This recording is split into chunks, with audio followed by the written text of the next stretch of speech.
Les pido que me colaboren en eso, porque voy a desarrollar la exposición. Realmente son varios temas, nos queda poco tiempo. Voy a estar a cargo solamente de 7 días de la parte de hemodinámica y quiero comenzar el, o sería continuar lo que ha explicado el profesor Fernández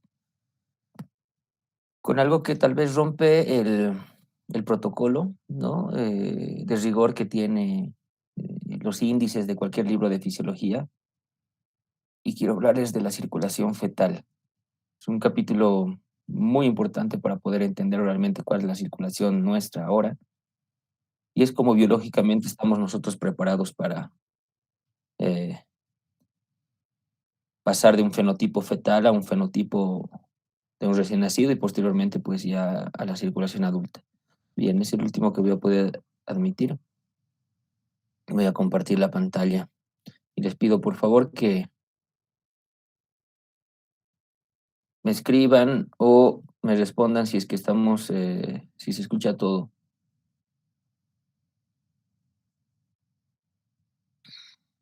¿Me escuchan? Sí, doctor. Sí, doctor, se escucha. Muy bien, amigas, se ve entonces. Ahora voy a poner la pantalla para compartir.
Ya bueno, pues no es difícil de dejar de compartir y aceptar a los tardones.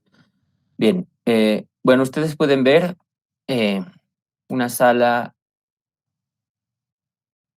de un estudio de gabinete que es la resonancia magnética, ¿no? Entonces yo lo comparto esto porque este es un estudio que nos puede brindar datos detallados anatómicos en un momento dado de la estructura de un corazón, ya sea sano, ya sea enfermo, por ejemplo. Y eso está al alcance, obviamente, de nuestros medios, de nuestro país como tal. Y obviamente, pues, es parte también del seguro público, pero también se lo hace de forma privada. Su costo es mucho más elevado que una tomografía, pero en algunas circunstancias es lo más adecuado. Esto porque les comparto porque varias de estas estructuras que pueden estar anómalas o que pueden estar patológicas por algún tipo de enfermedad pueden ser descritas, vistas, ¿no? Y analizadas por un imaginólogo para poder emitir posteriormente un informe. Por ejemplo, ustedes pueden ver también estudios básicos como este. Este es una laminilla de un caso clínico que presenté de una enfermedad de Epstein. Si ustedes pueden ver esta placa radiográfica, es de un recién nacido que tiene un mega corazón. O sea, el corazón prácticamente es todo esto, todo esto.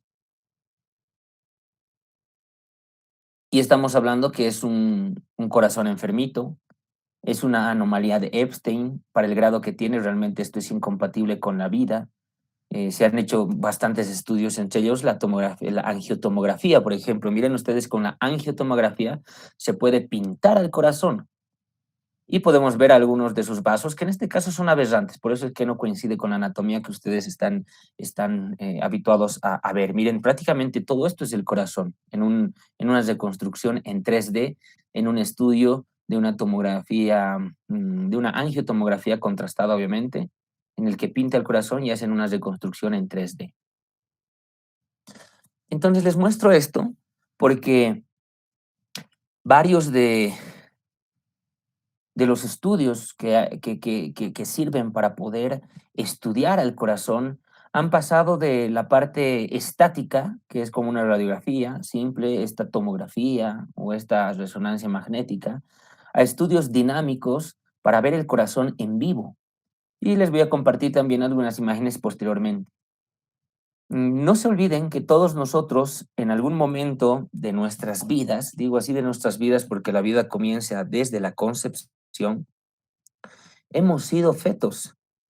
Y al ser fetos, todos nosotros presentes acá hemos tenido una circulación particular, una circulación muy importante para poder establecer todo ese tiempo gestacional, para poder sobrevivir al clima uterino con todas las presiones y con todos los déficits de oxígeno, la acidemia propia que todos en la que hemos vivido, que algunos autores lo comparan como la cima del monte Everest en cuanto a las condiciones.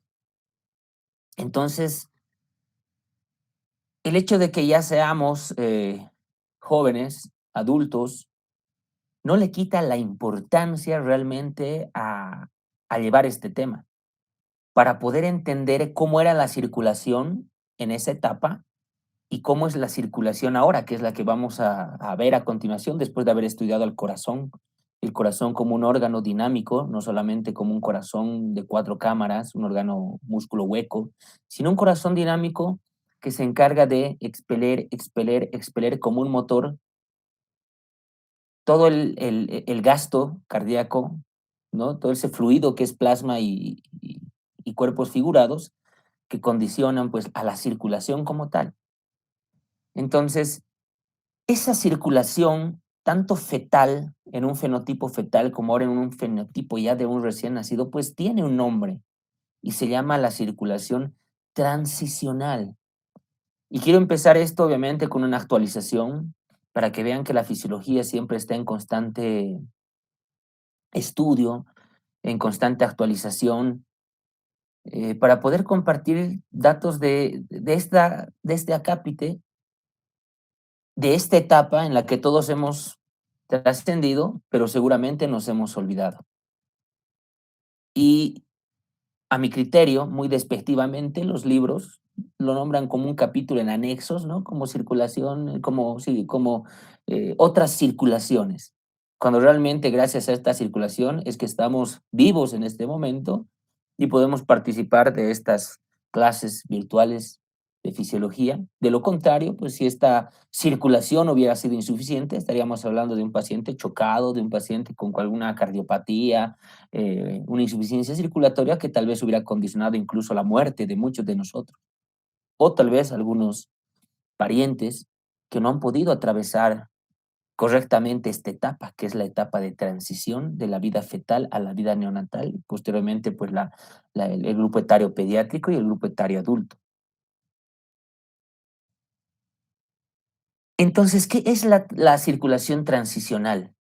La circulación transicional es un término nuevo que se ha acuñado desde el 2024 para poder describir estos fenómenos fisiológicos cardiovasculares de transición entre un fenotipo fetal, vale decir un ambiente intrauterino, y un fenotipo neonatal, vale decir pues ya la parte posterior al nacimiento, ¿no? Y que involucra esos minutos, esas horas, en cuando este cambio de circuito que hemos tenido todos.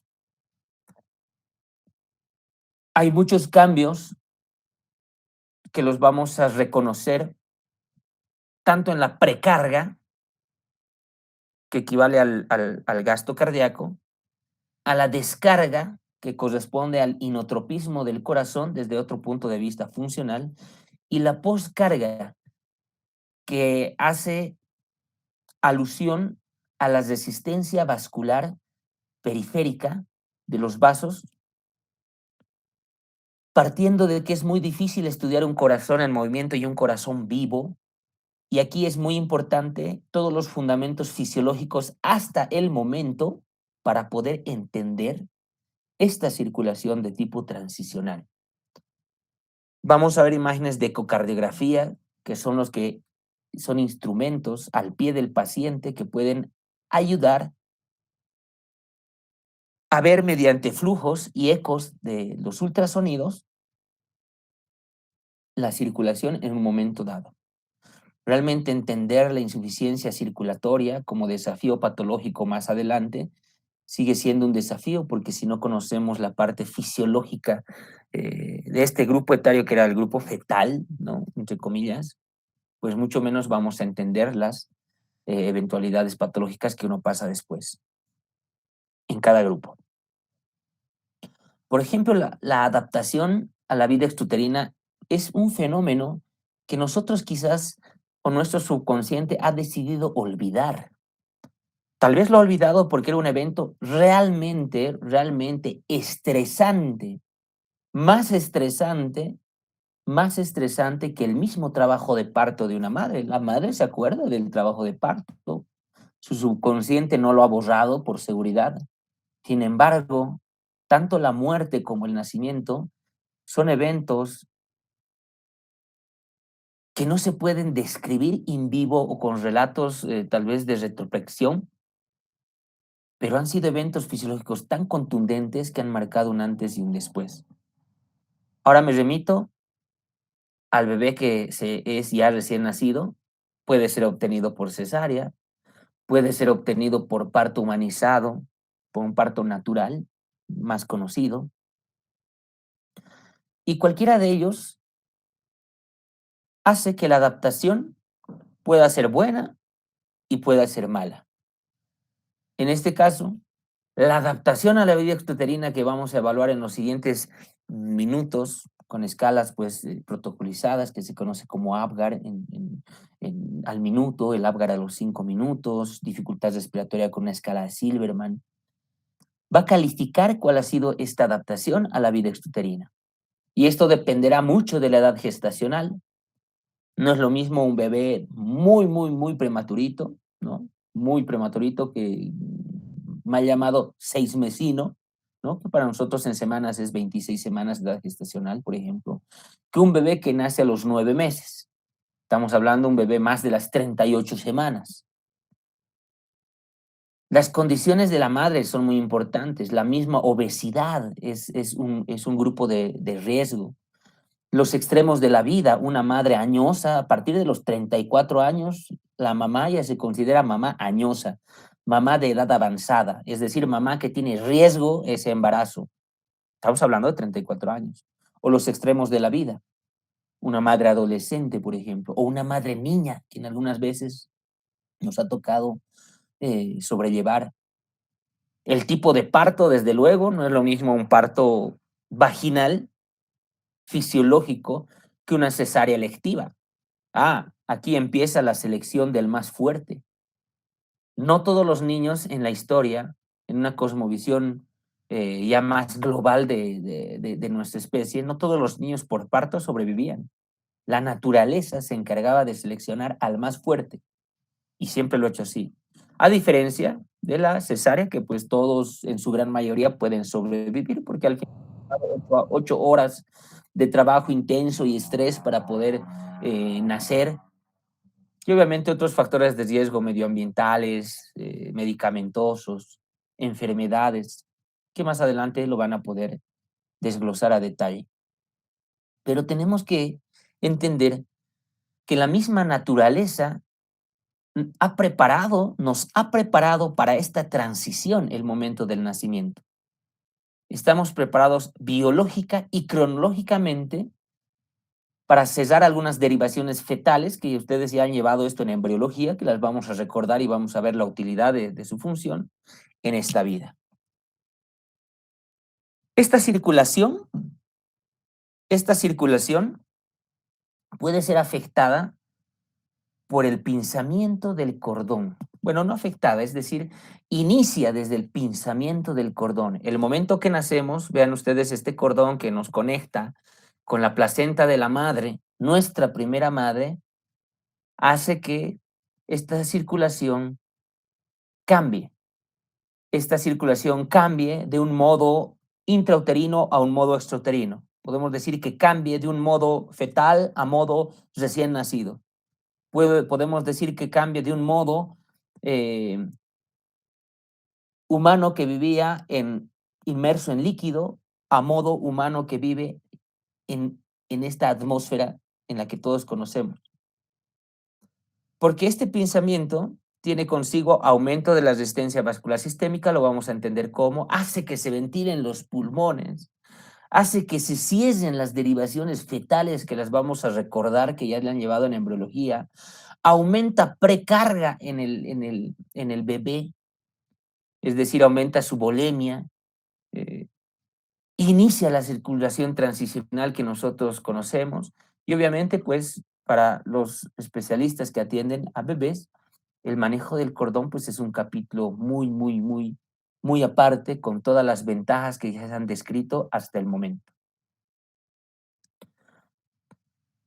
Si vemos la fisiología, por ejemplo, respiratoria, no olviden que el pulmón y el corazón realmente están muy, muy entendidos, están realmente conectados, entendidos, dinámicamente, y funcionalmente, pues, coordinados. Y la pregunta es, ¿quién causa la primera respiración? ¿Qué es lo que hace que este bebé, antes llamado feto, respire por primera vez? Es algo que no se sabe a ciencia cierta. Son teorías que se están aplicando por fundamentos que son plausibles a esa explicación, pues, y se acuñan como fundamentos fisiológicos. Vean ustedes que la fisiología tiene esas, tal vez, ventajas o desventajas para estudiar sujetos vivos. Muy diferente a estudiar un sujeto muerto, donde puedes desmenuzarlo macroscópica y también microscópicamente, pues, y observar todo lo que es la anatomía macro y micro, pero es muy diferente estudiar a un sujeto vivo, más aún en esta etapa transicional. Una de las causas fundamentales para la primera respiración es la hipercapnia. La hipercapnia, que es el incremento de la presión del CO2 normal en la sangre, que un fenómeno se llama asfixia inherente al parto. Esto hace que los centros reguladores que se encuentran en el bulbo puedan gatillar la primera rampa ventilatoria, la primera rampa inspiratoria, mejor dicho, y podamos tener el primer estímulo para que este bebé respire. El cambio brusco de la sensibilidad de la piel, eso nos dice Guyton también. Y tiene mucha plausibilidad. Es por eso que cuando un bebé nace, pues se hace toda la tensión, se estimula la piel, se calienta, como vamos a ver más adelante, para que ustedes entiendan esto de la transición. Ahora, puede haber otros retrasos de la respiración. Son bebés que no respiran pese a que tú les estés estimulando, y es cuando ya nos empezamos a asustar y decir, bueno, pues este bebé a lo mejor necesita algo más y ya, pues le caemos con todo. Puede ser el uso de anestesia general en la madre. Eso hace que un bebé se deprima, porque eso va a deprimir también su sistema nervioso central en la parte del bulbo, porque la placenta está interconectada con el cordón umbilical, con la circulación materno-fetal. Los síndromes de conmociones cerebrales son forcejeos o tal vez nacimientos que no han sido muy fáciles, dificultosos, que se llaman partos distóxicos, que hacen pues que un producto esté totalmente más estresado, malogrado, manipulado, para que éste pues pueda nacer. O cuando un bebé está con hipoxia prolongada dentro del útero por condiciones fisiológicas que tampoco nosotros lo llevamos porque, bueno, la fisiología es grande. Por ejemplo, no hemos hablado de la fisiología del embarazo, ¿no? Esa circulación, ¿cómo cambiará nuestra circulación? Particularmente las mujeres, cuando estén embarazadas o si han estado embarazadas, ya tienen sus hijitos. ¿Qué ha pasado en el organismo para que fisiológicamente, porque el embarazo no es una enfermedad, ¿ah? Para que fisiológicamente en esta etapa se adapte nuestro cuerpo a, a hospedar a un nuevo ser humano ¿no? En su etapa fetal, para que este nuevo ser humano, pues en su etapa neonatal tenga otras características y en su etapa de la juventud y adultez, pues esté pasando clases de fisiología de forma virtual en la mejor universidad de medicina de Bolivia. Existen también otras condiciones fetales, vean ustedes. Un adulto puede aguantar entre 4 minutos la deprivación de oxígeno o el descenso brusco de oxígeno en el cerebro. 4 minutos solamente. En 4 minutos de asfixia, en 4 minutos de hipoxia, nuestro cerebro adulto ya puede manifestar lesiones cerebrales irreversibles, como pérdida de la motilidad, como pérdida del estado de conciencia, incluso hasta la muerte cerebral. 4 minutos. A diferencia de un recién nacido. El recién nacido se puede dar el gusto de estar entre 8 y 10 minutos, incluso sin presentar ninguna lesión cerebral, aguantando todo esto que es el estrés del parto. Ya desde el 2023, por ejemplo, estos autores han comparado el Everest, la cima del Everest, que está a más de 8,000 metros sobre el nivel del mar, con las condiciones que nosotros como feto hemos atravesado. Partiendo de esto, que es el pH fetal, que ustedes ya en nefrología han podido percatar que el pH en un adulto es de 7,35 a 7,45, por ejemplo, en que se titula como normalidad, y cualquier otro rango por debajo o por encima de ese valor, pues ya es una enfermedad, es un trastorno. Pues vean que en la etapa fetal todos nosotros hemos sobrevivido a un pH de 7,20 a 7,25, que era normal. En este caso ya no hemos sobrevivido, sino hemos vivido, ¿no? De una forma normal. Y todos hemos acontecido por este estrés del parto que le conocen como felicidad de nacer o euestrés o estrés hedónico beneficioso. Y si ustedes ven esta gráfica que habla mejor que las comparaciones que las pueda dar por los estrés que ha resultado este bebé. Vean que el estrés de un recién nacido normal, este es el nivel de estrés, está por muy superior, muy superior, por ejemplo, de cuando estás en una etapa caliente y te ponen un baldazo de agua fría, ¿no? Imagínense ustedes que están en el sauna seco, y de repente salen y les esperan con un baldazo de agua fría. ¡Guau! Esa sensación de descarga catecolaminérgica, ¿no? Es un estrés que llega pues ni a la octava parte del estrés que hemos sobrevivido todos. Este es un adulto en reposo. Este es el parto, por ejemplo. Vean que el trabajo de parto que es condicionado como uno de los mayores dolores, uno de los mayores eventos, ¿no? Que requiere estrés en los adultos, no se compara al estrés, ¿no? De un recién nacido que hemos sido nosotros en un trabajo de parto. Ni siquiera el estrés más severo en un adulto. Imagínense la condición más estresante para ustedes. Me refiero pues a quemarse vivo, ¿no? Estar en la hoguera, sentir esa sensación obviamente propia del dolor y la laceración de nuestros tegumentos por el daño calórico de las llamas del fuego. Ni eso se compara a todo lo que hemos vivido nosotros como estrés en el momento del recién nacido. Y entrando en la parte fisiológica para entender esto, también hemos tenido cambios transicionales en la sangre. Todos tenemos una curva de disociación de la hemoglobina, para hablar de un efecto de Haldane, por ejemplo, o desvío a la izquierda o desvío a la derecha de esta curva. Pero vean ustedes que nuestra hemoglobina de tipo A, que es la de adulto, que han visto ya en las clases de hematología, no tiene las mismas condiciones, realmente no tiene las mismas condiciones que de la hemoglobina fetal.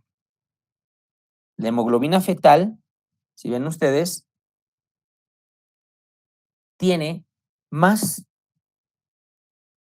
características que pueden tener aún más afinidad con el oxígeno para no soltar soltar en los tejidos cuando existe más pH, es decir, cuando existe, perdón, menos pH, es decir, acidez, ¿no? Es decir, acidez, cuando existe más CO2, cuando existe más de 2,3 de fosfoglicerato, que es ese inductor, es un factor que se induce por la hipoxia, para hablar de la afinidad de oxígeno. Entonces, esta es la diferencia entre la curva de disociación de la curva de la albúmina, de la hemoglobina, de una forma fisiológica, para hablar de un desvío a la izquierda y para hablar de un desvío a la derecha. Vean ustedes en esta parte cómo la hemoglobina fetal, cómo la hemoglobina fetal puede aguantar todo el trabajo de parto y solamente baja su saturación entre 5 y 10% de la saturación, que en cambio la hemoglobina del adulto pues tiende a ir a los niveles críticos de hipoxia, pues, y pierde todos sus oxígenos. En cambio, esta hemoglobina fetal es la que nos ha dado esa característica para sobrevivir a la labor del parto en el tiempo. Y además que nosotros teníamos un corazoncito, vean ustedes, que latía a 160 latidos por minuto de forma fisiológica. Uy, ahora hablar de 160, a ver, ¿quién late con 160? Pues el que hace ejercicio, el que sube hasta el piso 13 por las gradas corriendo o al piso 7 por haber llegado tarde cuando no hay ascensor, etcétera. Sí puede llegar, incluso tal vez no llegue a 160, ¿no? Ese es un gasto que es una condición que sería en un ejercicio tal vez ya extenuante, ¿no? Esto es para entender un poquito lo vamos a ver en el respiratorio, pero es la parte de entender cuáles son las presiones que condicionan a que este bebé pueda respirar, eh, que no están bien estudiadas, pero sí en nosotros. Esto es solamente para comparar, qué es una presión pleural, por ejemplo, ¿no? Una presión pleural, una negativa es de -5 en nosotros en reposo y -7,5 en una expansión pulmonar normal. Vean ustedes eso. ¿Eso por qué? Porque comparen con los datos de un recién nacido. Para respirar, nuestra presión pleural en esta etapa es de -18 centímetros de agua, ya no es -7,5, es decir, que tenemos que hacer un esfuerzo todavía máximo para poder mover un volumen corriente que para esta etapa por peso se lo calcula de esta manera, ¿no? Porque saben que para un adulto el volumen corriente, según Lacoste, según Guyton, es 500 mililitros, pero para un bebé se calcula por peso. En el llanto se ha podido estimar que existe como 4 veces más de esta presión pleural para mover un volumen tidal un poquito más complejo. Y obviamente, pues las siguientes respiraciones van a ir más sencillas, más sencillas, más sencillas. La respiración basal después de este evento podemos nosotros recuperarla a los 20 minutos, pero vean que una respiración basal de un bebé puede estar entre los 40 y las 60 respiraciones por minuto.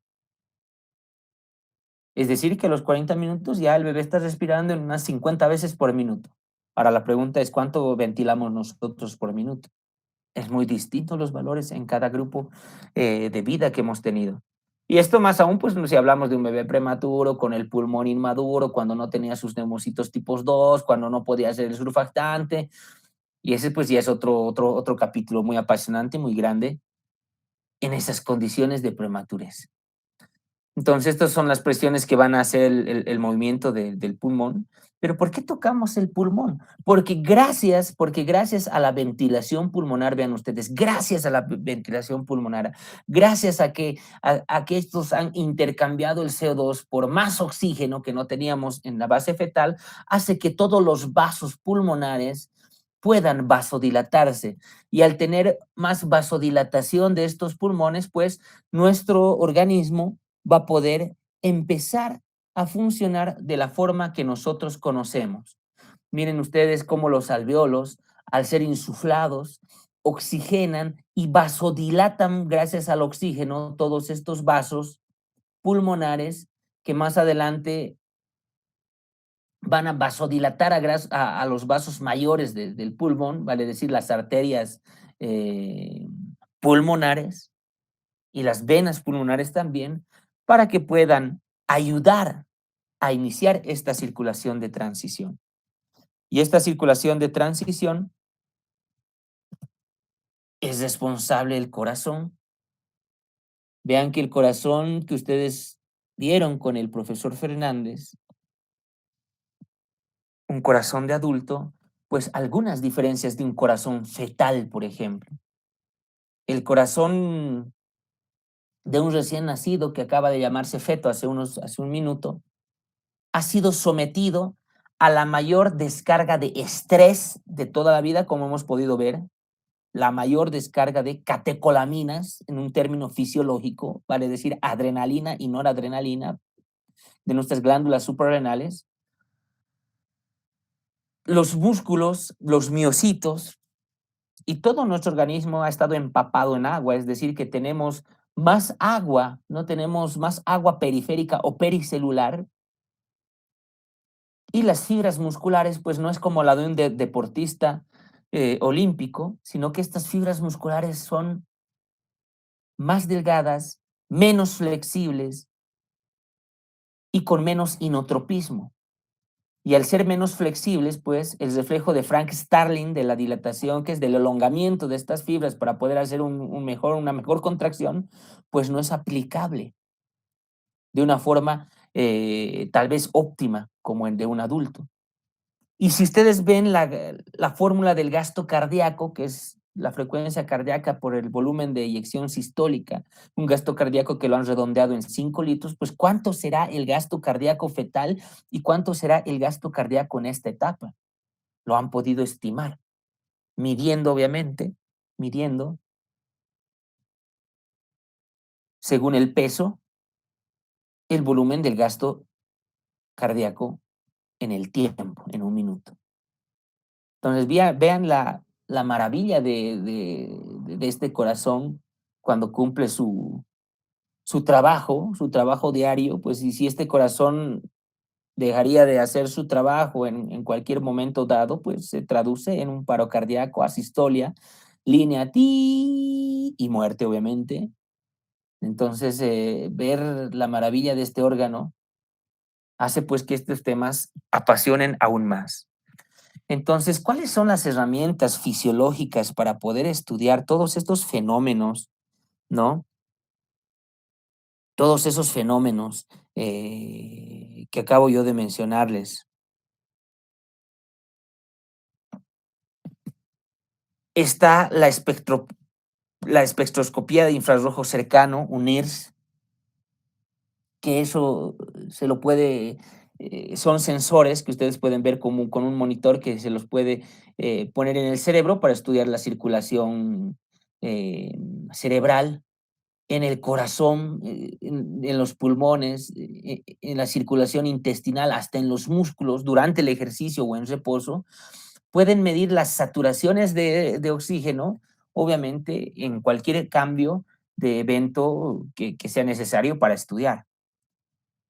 La velocimetría, por ejemplo, eléctrica, la velocimetría eléctrica son electrodos que pueden medir el flujo de los vasos, de acuerdo, obviamente, pues, con terminaciones de electrodos que sean sensibles al cambio, al movimiento en los fluidos y mediante la electricidad puedan dar rangos o parámetros de cambio en cualquier contexto, ejercicio, reposo, sueño, embarazo, ¿qué es? Inmersión, eh, en las estaciones espaciales. Y si es que pues conquistamos Marte o si es que habitamos la Luna, pues Guyton les apuesto que sacará la edición Fisiología Lunar, ¿no? O Fisiología Marciana, para poder seguir estudiando cuáles son los cambios y las adaptaciones de nuestro organismo en diferentes contextos. Y algo que está a la mano nuestra, es decir, en nuestro país no existe esto, ¿no? Tampoco existe esto. Tenemos nosotros la ecocardiografía y esa ecocardiografía pues nos sirve para estudiar al corazón en movimiento, como lo vamos a ir viendo, por ejemplo. Esta es una ecocardiografía de ese paciente que les muestro que estaba enfermito. Vean ustedes cómo podemos ver con esta maravilla vale decir ecografía cardíaca, ¿no? Ecografía cardíaca que vale a la ecocardiografía, los movimientos de este corazón. Obviamente es un corazón anómalo, está muy grande sus ventrículos, ¿no? Pero vean ustedes cómo está, perdón, sus atrios, y estos son sus ventrículos, pero vean ustedes cómo se ven las valvulitas, cómo se ven los tabiques. En esta otra proyección de 4 cámaras, miren el poder estudiar esas valvulitas a detalle, poder congelar la imagen para poder medir, y después si quiero complementar con la tecnología Doppler, cómo puedo establecer también los flujos, es otra forma de poder estudiar a un corazón, lo que les decía, ¿no? Que le da la singularidad a este corazón.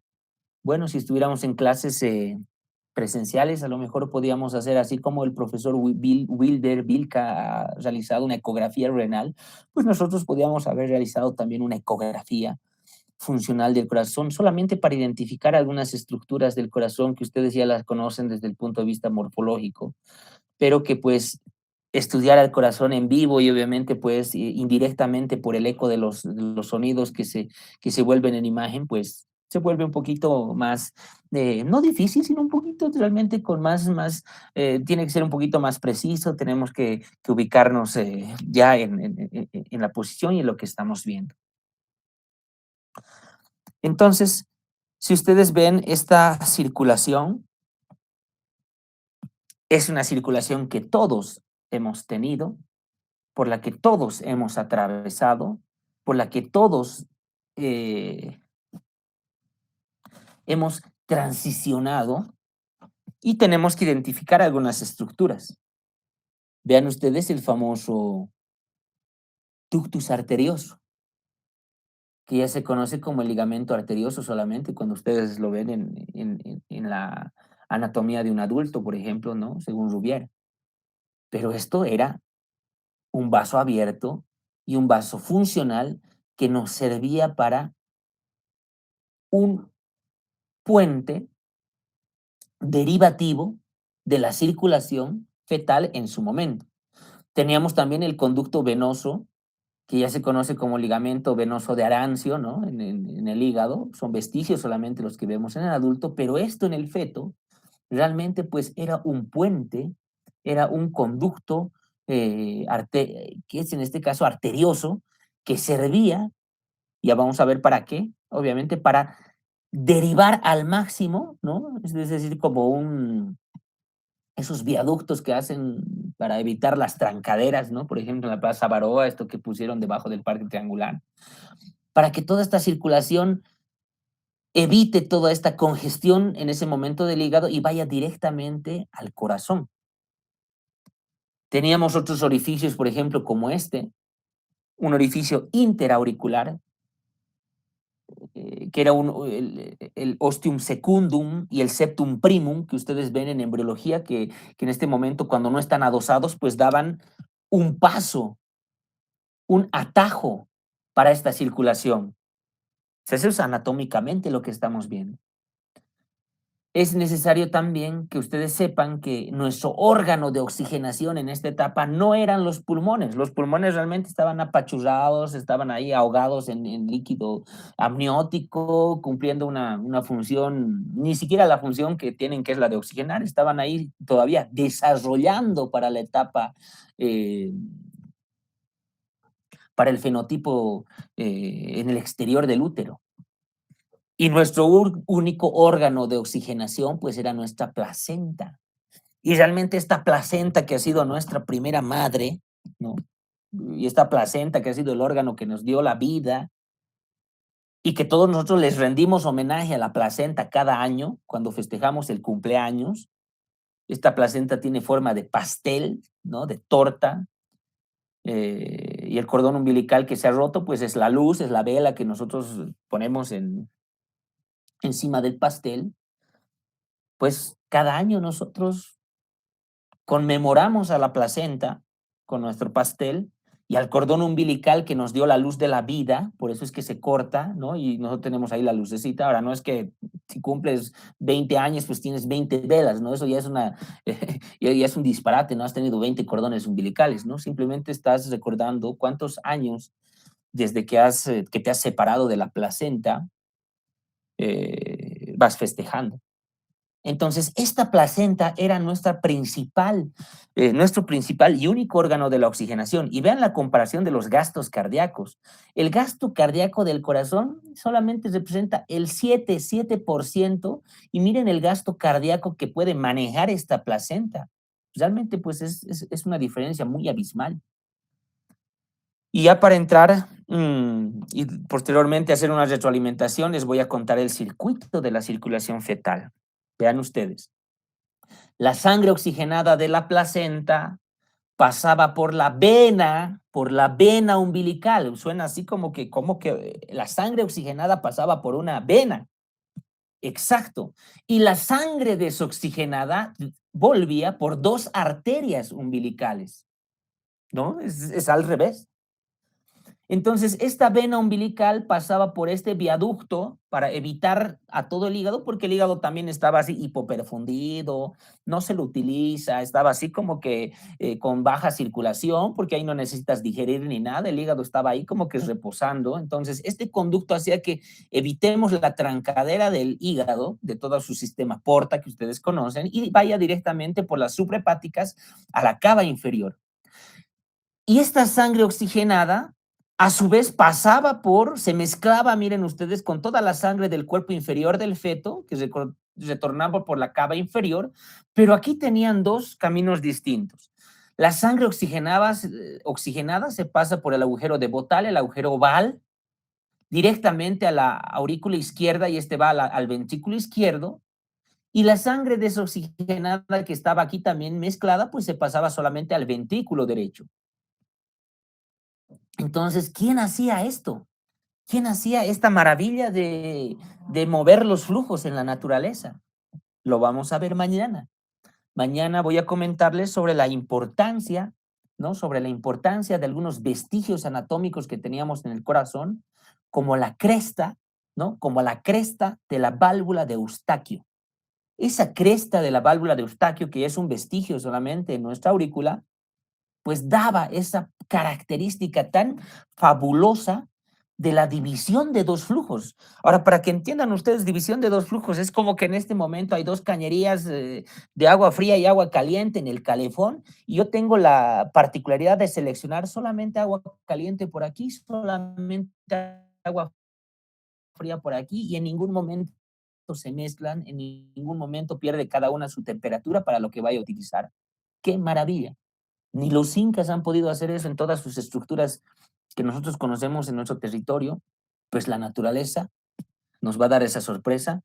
Y para entender por qué después del ventrículo izquierdo pasa por esto, no se olviden que cuando viene por el ventrículo derecho y van a los pulmones que están hipoperfundidos, toda la sangre escapa por el ductus, miren, escapa por el ductus, por este de aquí, escapa por el ductus y nuevamente van todos a la aorta, es una sangre mezclada obviamente, cumple su función, esta sangre desoxigenada vuelve por las arterias umbilicales nuevamente a nuestro órgano de la oxigenación y nuevamente este ciclo continúa. Entonces, por cuestión de tiempo, voy a quedar en esta parte de la exposición, voy a hacer una retroalimentación de esta parte circulatoria, que es la parte, pienso, más importante de nuestro, eh, que es de nuestro tema de ahora. Y les pido por favor que me colaboren mucho con el tema de la puntualidad. Yo entiendo que no he podido admitir a algunas personas, imagínense que en plena exposición tenga que salir nuevamente de la exposición y obviamente admitir a personas que han entrado más tarde de lo que nosotros habíamos pues programado ya como horarios de las clases. Entonces amigos, con esta parte pues eh, hacemos un paréntesis. Mañana vamos a continuar con realmente, bueno, repitiendo la circulación fetal y después vamos a hablar de la circulación del adulto, ¿no? La que nosotros conocemos. Pero tenemos que entender en qué momento pasó esto, en qué momento la aurícula derecha se llama presión venosa cero, ¿no? La presión, empieza el cero y lo que nosotros ya conocemos según el Guyton. Entonces quiero darle tal vez un nuevo toque a este tiempo que nos corresponde dar las clases y espero pues que haya sido de su de su entendimiento. Y si habría preguntas, pues podríamos hacerlo ahora, en este breve tiempo, y después pues ya continuar con las clases seguramente que tienen programadas de otra materia a partir de las 9 en punto. Entonces aprovechen el break, amigos. Les agradezco mucho por su atención. Nos vemos el día de mañana. Bien, atentos al link. Gracias, amigos. Hasta mañana. Gracias, doctor. Hasta Muchas luego. gracias, doctor. Gracias, Hasta luego. doctor. Hasta mañana. Gracias, doctor. Hasta luego, doctor. Gracias.